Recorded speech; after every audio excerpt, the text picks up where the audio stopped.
Hello everyone and welcome back to another video from Wake&Tech. In this video, I'm going to show you how to log out from your account on the Peacock TV application. So let's get started right away. If you use the Peacock TV application on your device, then you may notice that even if you log out from inside, your username or email address might still be saved. So in order to prevent this and completely log out from your account, you can long press the Peacock TV application and then tap on the info button at the top right corner of the pop-up dialog. This will then directly take you into the application settings page for the Peacock TV application. Now from this page, first of all, tap on the force stop button at the bottom right corner to stop the application, and once the application is stopped, tap on storage.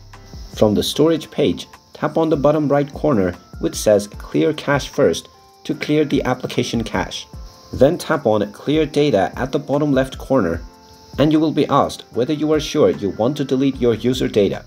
Tap on the Delete button and then this will delete all of your user data configurations, and this includes your login information.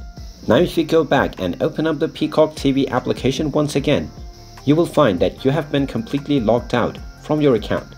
And there you have it. That is how easy it is to log out from your account on the Peacock TV application. If you find this video helpful, make sure you hit that like button and subscribe to our channel if you haven't done so already. Also ring that notification bell and you will never miss another update from us. Thank you for watching and I will see you again in the next video.